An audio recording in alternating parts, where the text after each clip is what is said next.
কাঁদতে থাকা শিশুর জন্য নামাজ সংক্ষিপ্ত করার ঘটনা। একদিন রসুল সাল্লাল্লাহু আলাইহি সাল্লাম জামাতে নামাজ পড়াচ্ছিলেন। নামাজ চলাকালীন তিনি একটি শিশুর কান্নার শব্দ শুনতে পেলেন। তিনি বুঝতে পারলেন শিশুটির মা জামাতে উপস্থিত আছেন এবং সন্তানের কান্নায় উদ্বিগ্ন হয়ে পড়েছেন। তখন তিনি নামাজ সংক্ষিপ্ত করে শেষ করলেন।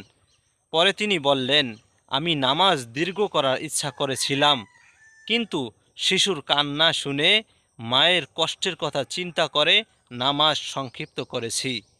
এই ঘটনা শুধু একজন নবীর নয়, একজন দয়ালু মানুষের পরিচয় বহন করে।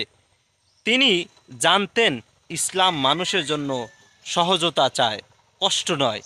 এই ঘটনা আমাদের শেখায় অন্যের অনুভূতি বোঝা এবং তার প্রতি সহানুভূতিশীল হওয়া মহান চরিত্রের পরিচয়।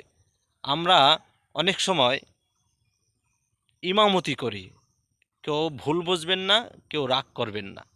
অনেক সময় ইমামতি করি, অনেক সময় বিভিন্ন স্টেশনে, বাস স্টেশনে, গাড়ি স্টেশনে বা লঞ্চ স্টেশনে আমরা অনেকে ইমামতি করি।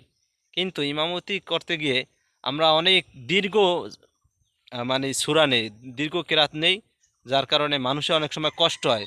অনেক সময় মানুষ জামাতে নামাজ পড়ে না এই কারণে যে অনেকে জামাতে নিয়ে মানে নামাজ পড়ার অনেক ইচ্ছা, কিন্তু অনেকে আছে এরকম, অনেক আল্লাহর বান্দা আছে যে জামাতে নামাজটা পড়ি, মসজিদে গিয়ে না জামাতে নামাজটা পড়ি, কিন্তু জামাতে অনেক সময় নামাজ পড়তে পারে না এই কারণে যে আমার মানে জামাত ধরতে গেলে তাহলে তো লঞ্চ ছেড়ে দেবে, বা মসজিদে যদি জামাতে নামাজ পড়তে যাই তাহলে লঞ্চটা ছেড়ে দেবে, গাড়িটা ছেড়ে দেবে।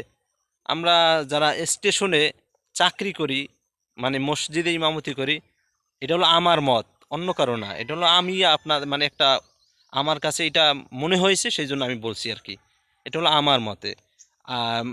মানে যারা স্টেশনে ইমামতি করে তাদের জন্য আমার মানে মতে ছোট ছোট সংক্ষিপ্তভাবে নামাজ আদায় করা আমার কাছে মনে হয় এটাই যথেষ্ট। সবাই ভালো থাকবেন। ভিডিওর ভিতরে যদি কোনো ভুল ত্রুটি হয়ে থাকে তাহলে মাফ করে দেবেন এবং কমেন্টে সংশোধনীয় কমেন্ট করবেন যদি ভুল হয়, প্লিজ। সবাই ভালো থাকেন। আসসালামু আলাইকুম।